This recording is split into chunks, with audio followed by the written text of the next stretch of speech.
میں ہمارا خیال یہ تھا کہ 18 سال کی عمر چاہیے، لیکن اس زمانے میں پھر 22 سال عمر ہوتی تھی. پھر پتہ نہیں اب مجھے کیا ہوا کہ پھر اس زمانے میں بہت چھوٹی عمر میں پھر باہر گیا، اور باہر جا کے پھر میں نے جو کام کرتے ہیں سارے کرتے ہیں وہ میں نے بھی کیے. جب آپ باہر مختلف کام کر رہے تھے تو اس میں سب سے مشکل ٹائم کون سا تھا؟ کیا کوئی ایسی مایوسی کبھی آئی ہو، کبھی ایسا کوئی دھچکا لگا ہو، کبھی آپ کو یہ فیل ہوا ہو کہ یار یہ میں کیا کر رہا ہوں، مایوسی کا غلبہ کبھی طاری ہوا ہو؟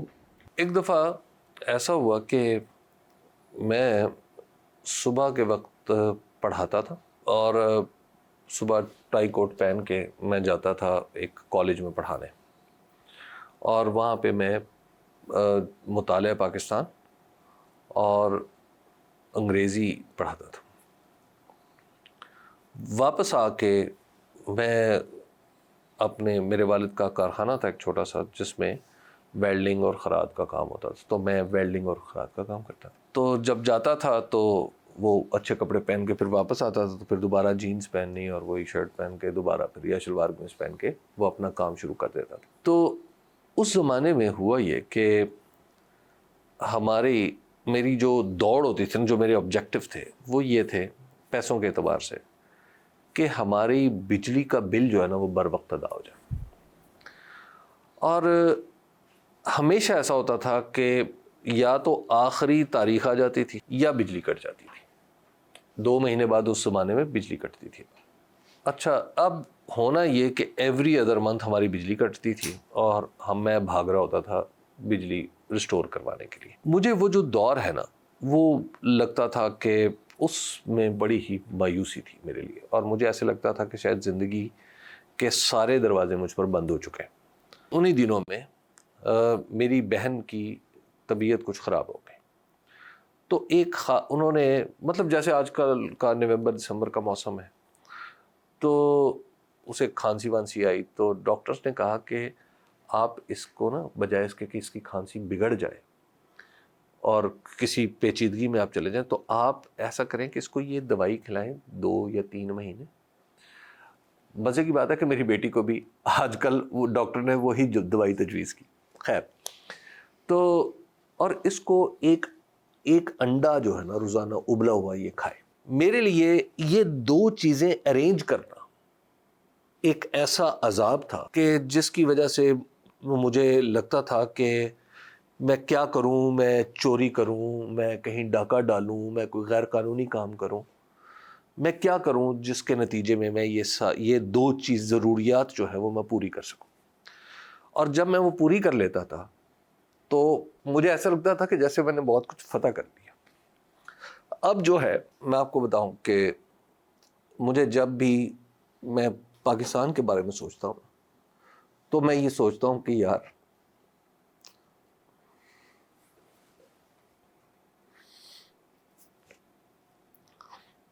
کہ آج بھی کتنے بھائی ہو گئے جو ایک انڈا اور شاید 2 گولیاں ان کے لیے پریشان ہو رہے ہیں.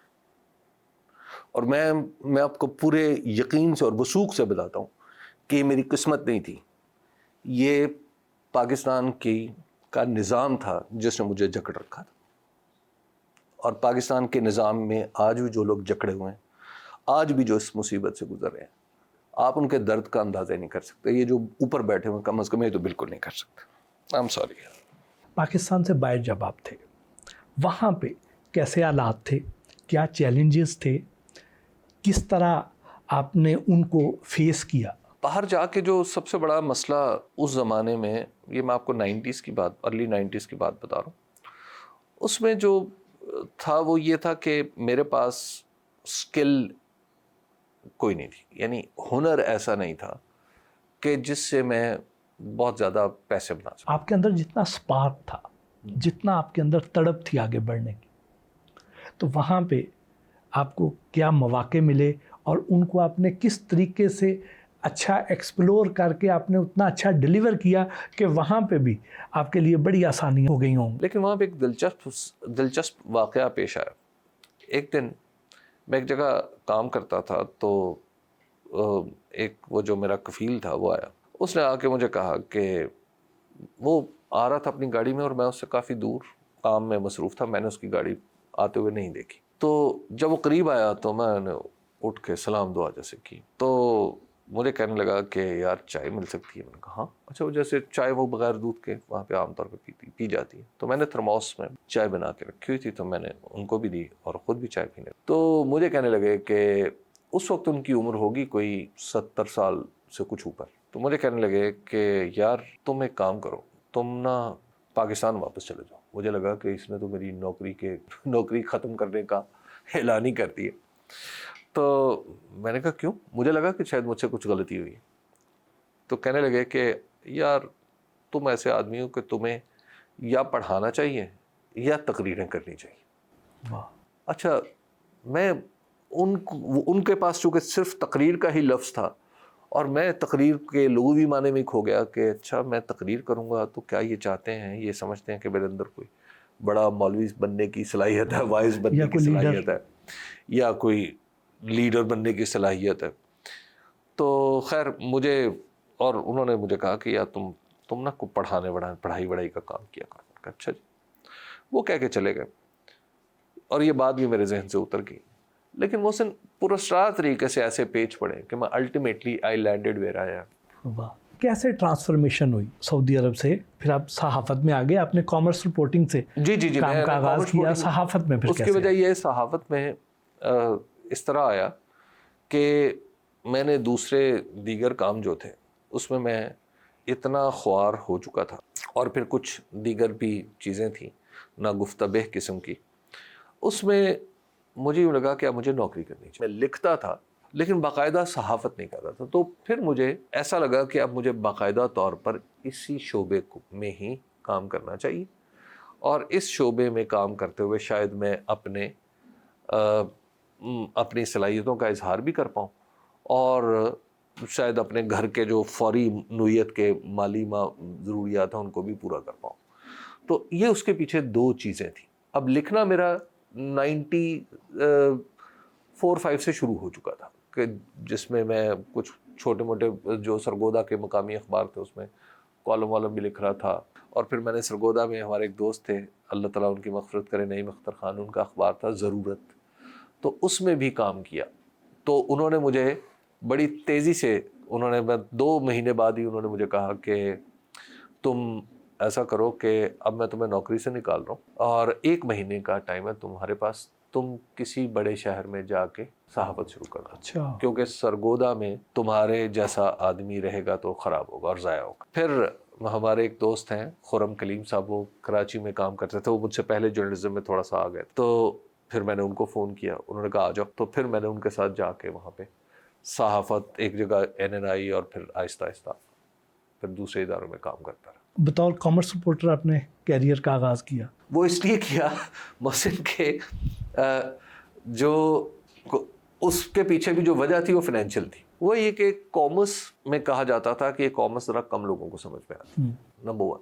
نمبر 2, اس کے لیے انگریزی کا آنا لازمی, اور نمبر 3, وہ جرنلسٹ جو انگریزی میں کامرس کرتے تھے انہیں پیسے زیادہ ملتے تھے. تو یہ ان چیزوں نے مجھے کامرس کی طرف راغب کیا. خیر جب میں گیا کامرس رپورٹنگ میں تو پھر ایک اور اتفاق وہاں پہ یہ ہوا کہ ان کے پاس فائنینس کو سمجھنے والا کوئی, جو پبلک فائنینس ہے یا جو سٹاکس ہیں ان دیگر چیزوں کو. تو اس وجہ سے یہ بھی اپنی ناکامیاں جب کامیابیوں میں ڈھلنا شروع ہوئی تو ان میں سے ایک چیز یہ تھی. پھر اینکرنگ کی طرف کیسے آئے؟ میں نے جب جرنلزم شروع کیا تو پھر الٹیمیٹلی مجھے نوکری ملی ٹیلی بز, ایک کمپنی تھی. ٹیلی بز وہ کمپنی ہے جو پاکستان کی ان پروڈکشن ہاؤسز میں سے ہے جس نے ٹیلی ویژن کو کانٹینٹ پروویژن شروع کی, اور PTV پہ ایک تجارتی خبریں آیا کرتی تھی, یاد ہے, وہ ٹیلی بز بنایا کرتی تھی. اس سے کچھ ہوا یہ کہ انہوں نے کہا کہ تم یہ کیمرے کے سامنے آ کے بھی بتایا کرو, جسے ہم آج کل PTC کہتے ہیں. ایک دفعہ یہ ہوا کہ کراچی میں بارش ہو گئی, اور بارش بھی ایسی شدید ہوئی کہ جس میں لوگوں کا گھر سے نکلنا محال ہو گیا. لوگوں کے پاس گاڑیاں تھیں اور میں بس پہ آتا جاتا تھا. بسیں چل رہی تھی, گاڑیاں نہیں چل پا رہی تھی. تو میں بس پہ روٹین میں وہی اپنی, ہم تو مزدوری کے ذہن سے کام کرتے تھے, تو میں بس میں بیٹھا اور دفتر پہنچ گیا. دفتر میں پانی کھڑا ہوا تھا, لیکن یہ پانی معمول کی بات ہے. ہم نے بڑے آرام سے جوتے ہاتھ میں, نالین در بغلین, اور اس کے بعد ہم نے سڑک کراس کی, جا کے جوتے جھاڑے پہن لیے اور دفتر کے اندر. اتنی دیر میں ہمارے جو انچارج صاحب تھے وہ کہیں ہانپتے کانپتے, ڈرتے ڈراتے, تیرتے, پتہ نہیں کیسے وہ پہنچ گئے.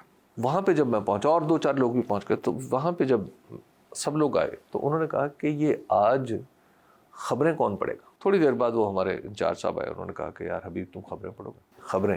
میں کہا جی. میں نے کہا آپ کا کہنے کا مطلب یہ ہے کہ جو ٹی وی پہ جو دوسرے لوگ کام کرتے ہیں وہ آج میں کروں گا. ہاں. یہ تو میں نہیں کر سکتا. انہوں نے کہا نہیں یار تم کر لو. خیر جناب, انہوں نے مجھے پرومپٹر سامنے لگایا اور انہوں نے مجھے کوٹ پہنایا, ٹائی پہنائی, اور انہوں نے کہا جی شروع ہو جاؤ. سب لوگ, اب سب لوگوں کی مجبوری تھی اور سب لوگ کہہ رہے تھے شاباش ویری گڈ, شاباش ویری گڈ. خیر جناب, وہ جب میں نے کام کیا تو اس کے بعد میں نے کہا جناب یہ کام میں نہیں کر سکتا. خیر اگلے دن اتفاق ایسا ہوا, پھر یہی نوبت تھی. انہوں نے کہا جی آپ بھی آج پھر یہ کام کریں.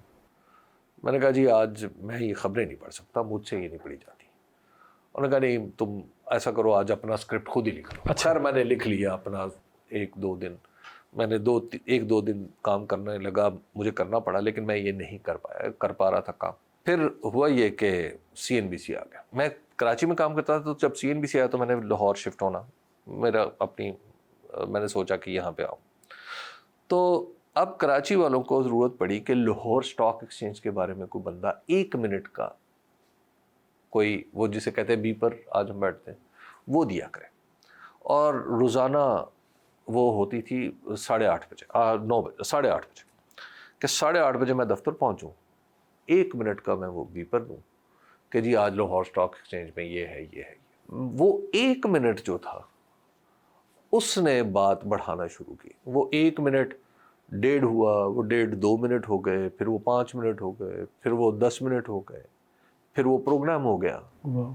پھر وہاں سے یہ بات چلنا شروع ہوئی اور چلتے چلتے یہاں تک پہنچی. رضوان رضی صاحب بھی ان دنوں وہی ہوتے ہیں؟ جی رضوان رضی صاحب ہمارے بیورو چیف تھے. تو رضوان اور میں مل کے ایک پروگرام کیا کرتے تھے, بیوپار. خیر وہ ایک اچھا تجربہ رہا. تو اس کے بعد سے پھر ایک دفعہ پھر میرا دل تھوڑا اٹھ گیا, یعنی کہ یار یہ کیا ہے.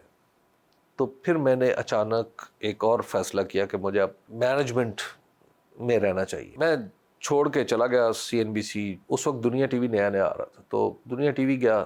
تو وہاں سے پھر میں مطلب مجھے کچھ اس وقت سمجھ نہیں, اب تو ماشاءاللہ بہت اچھا ادارہ ہے. میں تھوڑا سا وہاں پہ بھی اپنی جگہ کی تلاش میں ہی تھا, تو مجھے سما ٹی وی والوں نے کہا کہ آپ آ جائیں. تو میں پھر سما ٹی وی کا بیورو چیف بن گیا لاہور میں. تو اس وقت پھر میں بیہائنڈ دا اسکرین میں نے زیادہ کام کیا 2-3 سال. اس کے بعد پھر جب میں دنیا ٹی وی دوبارہ گیا تو یہ ہوا بٹ محسن کہ جب میں CNBC میں تھا تو میں نے ایک سوچا کہ ایک پروگرام ایسا ہونا چاہیے جس میں مجیب الرحمان شامی صاحب ہوں اور میں ہوں. اچھا. I should be questioning him, he should be answering. میں نے اپنی مینجمنٹ کو یہ پروگرام بیچنے کی کوشش کی. I want to sell them کہ یار آپ اس پروگرام پہ غور کریں. انہوں نے کہا پروگرام اچھا. میں نے اپنے ڈائریکٹر پروگرام کو کہا, اپنے باس کو, میں نے کہا جناب یہ پروگرام میں آپ کو یہ نہیں بتا رہا کہ یہ 2 لوگ ایسے بیٹھے ہیں, میں آپ کو بتا رہا ہوں کہ مجیب الرحمان شامی اس طرف بیٹھے ہیں اور اس طرف حبیب اکرم بیٹھے ہیں. انہوں نے کہا نہیں یہ نہیں ہو سکتا. شامی صاحب سے میں نے بات کر لی. میں نے کہا شامی صاحب اگر ایسا میں کہوں تو آپ کریں گے؟ شامی صاحب نے کہا ہاں کر لیں. اس کے بعد کیا ہوا جی, وہ میں بار بار حملہ کرتا تھا, آگے سے میں ناکام ہو جاتا تھا. کچھ عرصے بعد یہ ہوا کہ دنیا ٹی وی میں نجم سیٹھی صاحب نے منیب فاروق کے ساتھ پروگرام شروع کیا. ناؤ دے ریئلائزڈ, لیکن اس وقت میں سما میں آ چکا. تو پھر انہوں نے کہا نہیں وہ شامی صاحب کو آپ کہا کرتے تھے ایسے. تو میں نے کہا جی بالکل. میں شامی صاحب کے پاس گیا, میں نے شامی صاحب کو کہا شامی صاحب آپ سما ٹی وی میں پروگرام کریں. شامی صاحب ریڈیلی اگریڈ. اچھا اب شامی صاحب واز تھنکنگ کہ میں ان کے ساتھ پروگرام کروں گا, but I was not thinking. میں کچھ عرصے بعد چھوڑ کے دنیا ٹی وی چلا گیا. دنیا ٹی وی گیا تو 2-4 دن بعد دیکھا شامی صاحب بھی وہی. پھر شامی صاحب نے مجھے ایک دن کہا کہ حبیب صاحب آپ میرے ساتھ پروگرام کریں. میں نے کہا سر میں اب یہ بات تھی 2005 کی, اب 2012 ہے, کافی آگے چلا گیا. تو اب تو آپ کے سایہ عاطفت میں رہنا ٹھیک ہے, سایہ صحافت میں رہنا کچھ گڑبڑ ہے. اور انہوں نے کہا نہیں میں آپ کو حکمن کر رہا ہوں. کہ جی حکم تو پھر تعمیل ہوتی ہے نا. ہم شامی صاحب کے ساتھ پروگرام کرنا شروع ہو گئے. تو that was another turn into the story کہ وہ پروگرام جو تھا وہ پھر ماشاءاللہ چلتا رہا. پھر اس کے بعد میں نے پھر انہی کی اجازت سے الگ سے پھر کام شروع کیا, الگ سے پروگرام شروع کیا. آپ کہتے ہیں کہ پاکستان کے سارے سیاستدان ایک عام آدمی کی نسبت کم عقل ہیں, حالانکہ یہی سیاستدان ملک کا نظام چلا رہے ہوتے. تو جیسا چل رہا ہے ویسا دیکھ رہے ہیں. عام آدمی کا گھر تو ماشاءاللہ ٹھیک ٹھاک چل رہا ہوتا. اگر ان میں عام آدمیوں جتنی عقل ہوتی تو کم سے کم یہ اس طرح تو کام کرتے جس طرح ایک خانہ بدوش اپنی جھونپڑی کا خیال رکھتا ہے. جتنی تیاری آپ اور میں اس گفتگو کی کر چکے ہیں نا, میں آپ کو دعوے سے کہہ سکتا ہوں محسن کہ اگر اتنی تیاری پاکستان کے ارباب اختیار میں سے کوئی ایک شخص کر لینا تو پاکستان کے معاملات ٹھیک ہو جائیں گے. یہ پاکستان کا نظام بھی ٹھیک ہو جائے گا, پاکستان کے معاملات بھی ٹھیک ہو جائیں گے. لیکن ان کے اندر یہ کیپیسٹی نہیں ہے, یہ ان کی صلاحیت سے باہر کی بات ہے, یہ معذور ہے. آپ نے محترمہ بینظیر بھٹو کی بات کی. نواز شریف صاحب اور محترمہ بینظیر بھٹو کو اگر آپ سیاسی نقطۂ نظر سے ان میں سے کس کا زیادہ اچھا ویژن آپ کو نظر آیا ان میں؟ مجھے تو دونوں میں نہیں ہے, کیونکہ دونوں کا دور حکومت میں نے اپنی آنکھوں سے دیکھا. میں اس پہ کیا عرض کروں, مطلب وہ تو بات اس پہ کرے نا کہ جس میں کچھ ہو.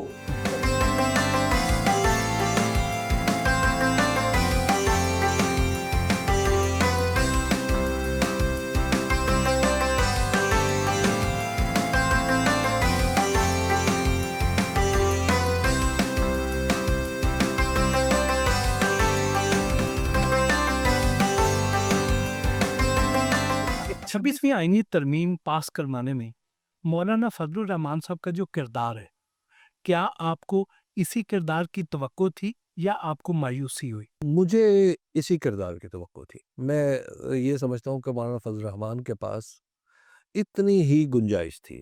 7-8 سیٹوں کے ساتھ آپ یہی کچھ ہی کر سکتے ہیں. مولانا کی وجہ سے یہ ہوا کہ اس ترمیم کی جو ظاہری تلخی ہے نا وہ تھوڑی سی کم ہوگی, لیکن جوہری طور پہ یہ وہی رہی ہے. علی امین گنڈا پور کے طرز سیاست کے بارے میں آپ کی کیا رائے ہے؟ علی امین گنڈا پور جو ہے وہ ایک اپنی سیاست کے اس مرحلے پہ ہیں جس پہ بھی کوئی حتمی فیصلہ نہیں کیا جا سکتا.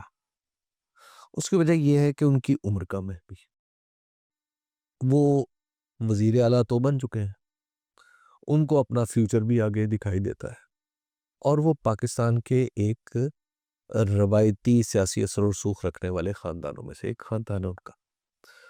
ایسے میں ان سے یہ توقع رکھی جائے کہ ان کی نظریاتی جہت اور نظریات پر ان کا ڈٹ جانا ایسا ہو جیسا عمران خان کا ہے, تو یہ ابھی ان سے شاید توقع نہیں کی جا سکتی. پی ٹی آئی کا جو مزاج ہے, جتنا اس کی پارٹی کے اندر جتنا ایگریشن ہے, کیا جو چیئرمین تحریک انصاف ہیں بیرسٹر گوہر, کیا وہ اس مزاج سے مطابقت رکھتے ہیں؟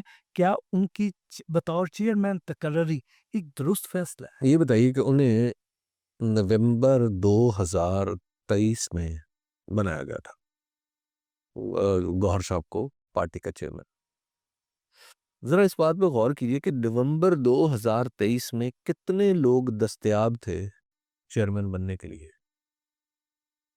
سارے کے سارے جو آج آپ کو باہر نظر آتے ہیں سب کے سب انڈر گراؤنڈ تھے.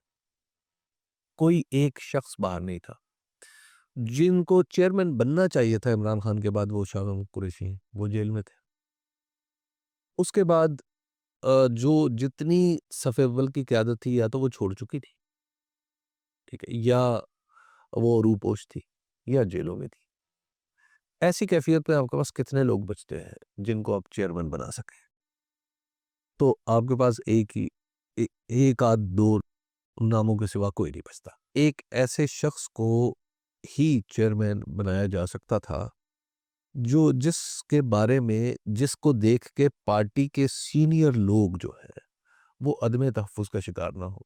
اور چوتھی بات یہ تھی کہ جس کے اوپر خود عمران خان صاحب بھروسہ کر سکے, بانی پی ٹی آئی بھروسہ کر سکے.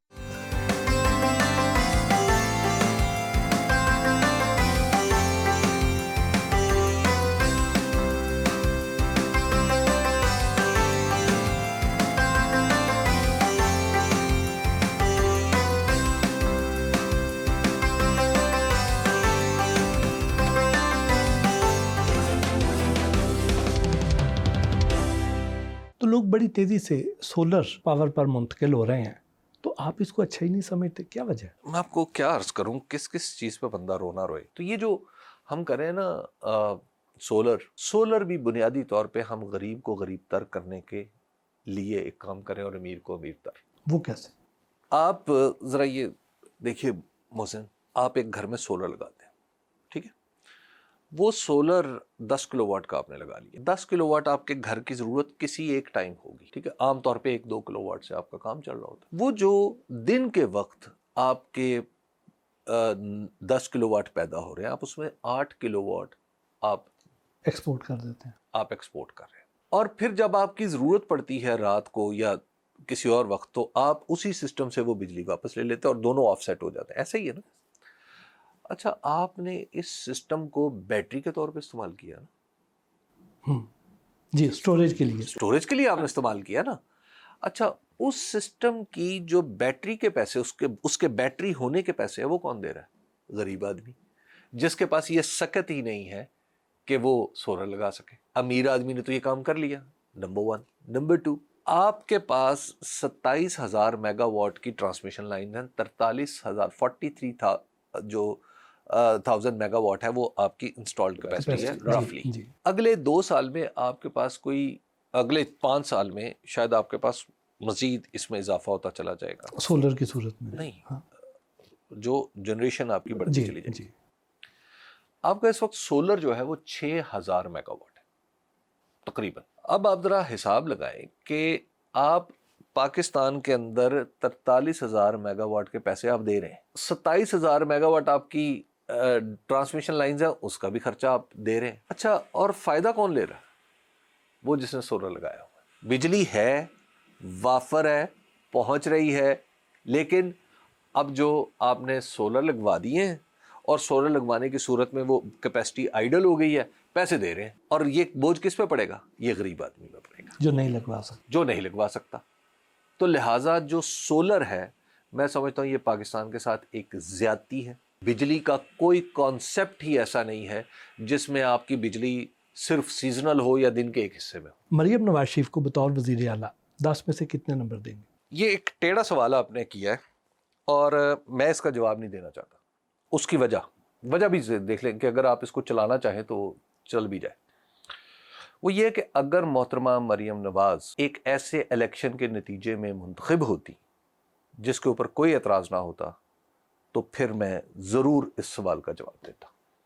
لیکن چونکہ جس الیکشن میں وہ آئی ہیں وہ الیکشن دھاندلی زدہ ہے, وہ election P M L N نہیں جیتی ہوئی, اس لیے میں سمجھتا ہوں کہ ان کی کارکردگی کو جانچنا یہ پاکستان کے دستور کے ساتھ بھی زیادتی ہے اور پاکستان کے عوام کے ساتھ بھی زیادتی ہے.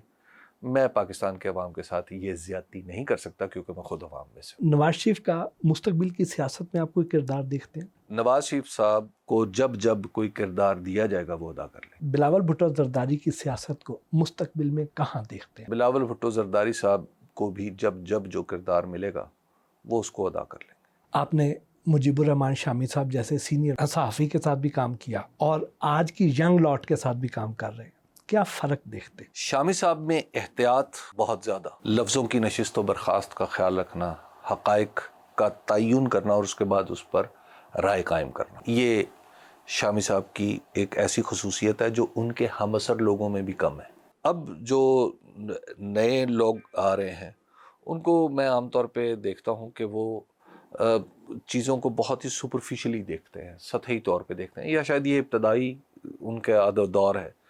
تو جب وہ سپرفیشلی دیکھتے ہیں تو بعض اوقات فیکٹس کو نظر انداز کر دیتے ہیں. کس فیمیل اینکر کے ساتھ کام کرنے کی خواہش ہے؟ یہ تو آپ نے ایسا سوال نہیں کیا جس میں کچھ ہیرو اور ہیروئن کی بات ہے. تو ہمارے ہاں تو میرا خیال ہے کہ یہ سوال لاگو نہیں ہوتا. کس کرنٹ افیئر اینکر کو مزید محنت کی ضرورت ہے؟ حبیب اکرم کو. صحافتی کیریئر میں عزت، دولت اور شہرت میں سے سب سے زیادہ کیا کمایا؟ مجھے تو لگتا ہے ہر طرف سے تہی دامنی ہے. صحافت کے علاوہ بھی کوئی ذریعہ معاش ہے؟ صحافت واحد ذریعہ معاش ہے. پاکستان میں سب سے مہنگا اینکر کون ہے؟ خواہش تو میری ہے کہ میں ہوں، لیکن مجھے لگتا ہے میرے علاوہ سبھی مہنگے ہیں. اب یہ جو سب سے مہنگا ہے اس کے بارے میں کچھ عرض کر نہیں سکتا یقین کے ساتھ. تو اس لیے اگر ویسے آنیسٹلی مجھے پتا ہوتا تو میں ضرور اس کا جواب دیتا. مجھے پتا نہیں ہے کہ کون ہے اس وقت. کچھ لوگ یوٹیوب پر کام کرنے والے اینکرز کو صحافی نہیں مانتے ہیں، اینکر نہیں مانتے ہیں، آپ کیا کہتے ہیں؟ اچھا، یوٹیوبر کا نام کچھ گالی سا ایک تانے کی صورت میں آپ نے یعنی اس کو استعمال کیا جاتا ہے. تو جیسے کہا جاتا ہے فیس بکی دانشور، ٹھیک ہے نا، جیسے کہا جاتا ہے جی یہ ٹویٹر واریر. آج کی دنیا میں بیسٹ جو لکھنے والے ہیں وہ کام اپنا لکھ بھی رہے ہیں، کتاب بھی لکھ رہے ہیں اور یوٹیوب پہ بھی کام کر رہے ہیں. تو کسی کے کہنے سے کیا ہوتا ہے کہ جی یوٹیوبر ہے، اچھا جی یوٹیوبر ہے، ٹھیک آپ کہتے رہے. کوئی ایسا اینکر جس کا پروگرام آپ خود بہت شوق سے دیکھتے ہو؟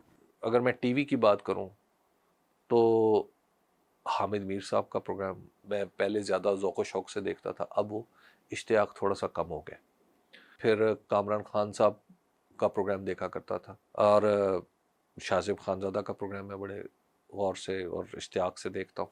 کامران شاہد صاحب ہیں، مہر بخاری ہیں، مالک صاحب ہیں، مطلب جو میرے ریگولر وہ جن کو میں دیکھتا ہوں وہ تقریباً یہ سبھی لوگ ہیں. کوئی ایسا اینکر جس کا پروگرام دیکھنے کے لیے آپ کو کوئی پیسے بھی دے تو آپ نہ دیکھیں؟ ایسے زیادہ ہیں. یہ فہرست بہت لمبی ہے. صحافت کے علاوہ کوئی ایسا کام جو آپ بہت اچھا کر سکتے ہو؟ دیکھیے میں بہت اچھا تو صحافت بھی نہیں کر پا رہا، جا کے کوئی اور کام کر لوں تو مجھے کوئی دوسرا کام مجھے نہیں آتا، مجھے صحافت ہی آتی ہے. سب سے زیادہ اٹریکٹیو آفر آپ کو کیا آئی ان ٹرمز آف منی؟ یار ایک تو نا مجھے تھوڑا سا کچھ افسوس بھی ہوتا ہے کہ میرا تاثر اس قسم کا بن گیا ہے کہ مجھے کوئی آفر کرتا ہے. اب تک کتنے سیاستدانوں کے انٹرویوز کر چکے؟ سیاستدانوں سے تو میں سب سے ملتا رہتا ہوں، ملا ہوں. انٹرویوز میں کام کرتا ہوں، اس کی وجہ یہ ہے کہ میں ایک اینالسٹ ہوں بیسکلی، اور انٹرویو مجھے سیاستدانوں کا کرنا کوئی بہت میری فیوریٹ چیز نہیں ہے. کس سیاستدان کی حصے مزاج سب سے زیادہ اچھی ہے؟ مولانا فضل الرحمان کی. کون سا ایسا سیاستدان ہے جس کو دیکھ کے آپ کو لگتا ہو کہ یہ کیوں سیاست میں آ گیا؟ مجھے تو بیشتر ویسے آج کل اسمبلی اور سینٹ کو دیکھ کے یہی لگتا ہے کہ یہ کیوں ہے. نوجوان جو صحافت میں آنا چاہتے ہیں انہیں کیا نصیحت کریں؟ میں تو اس قابل ہی نہیں ہوں کسی کو نصیحت کر رہا ہوں. تھوڑے اب ہلکے پھلکے سوال ہو جائیں، کھانے میں کیا پسند کرتے ہیں؟ آلو گوشت. خود بھی کوکنگ کر لیتے ہیں؟ خود میں نے کی ہے کوکنگ، لیکن میں اچھا کوک نہیں ہوں. کوشش میں نے کی تھی، وہ بھی مجبوری میں، جب باہر اکیلا تھا تو اس وقت میں نے کی تھی. آپ کے خیال میں محبت کیا ہے؟ مجھے لگتا ہے محبت ذمہ داری کو خلوص دل سے ادا کرنے کا نام ہے. میوزک پسند کرتے ہیں؟ جی بلکہ ایک وقت تھا کہ اگر میں اپنی مرضی سے زندگی گزارتا تو شاید میں میوزک میں ہی کام کرتا. واہ. اور میوزک میں مجھے نصرت فتح علی خان صاحب، مجھے عطا اللہ خان عیسیٰ خیلوی بڑے ہی اچھا لگا. اچھا پھر جاوید بشیر صاحب، مطلب بہت بڑا نام. تو راحت فتح علی خان بھی بڑے عمدہ ہیں، نیرہ نور تھی، اقبال بانو تھی، فریدہ خانم. صحافت میں آپ کا رول ماڈل کون ہے؟ وہ ہے مجیب الرحمان شامی صاحب. ان کا خیال اور تجزیہ حالات کے بارے میں الگ ہے، میرا الگ ہے. میں بصد ادب ان سے، ان کی رائے سے اختلاف کرتا ہوں. میں جو کچھ سیکھتا ہوں انہیں آج بھی سن کے سیکھتا ہوں. صحافتی اعتبار سے ان کا درجہ سب سے بلند ہے، کم از کم میری زندگی. پہلی کمائی کتنی تھی اور کس کو دی؟ ہم اتنے چھوٹی عمر سے کام کر رہے ہیں کہ پہلی کمائی کا اب یاد ہی نہیں ہے، کہ ایسے لگتا ہے کہ بس پیدا ہی ہوئے سے تو کچھ نہ کچھ کر رہے تھے. پیسہ محنت سے ملتا ہے یا قسمت سے؟ محنت سے. کوئی حسرت یا خواہش جو ابھی بھی باقی ہو، پوری نہ ہوئی ہو؟ حسرتیں تو بے شمار ہیں اپنی، بے شمار. کچھ گفتنی ہیں، کچھ نہ گفتنی. جی ان سوالوں کا جواب آپ نے ہاں یا نہ میں دینے ہیں بس. پاکستان میں اب اچھے تحقیقی اینکرز اور صحافی ناپید ہو چکے ہیں. ہاں.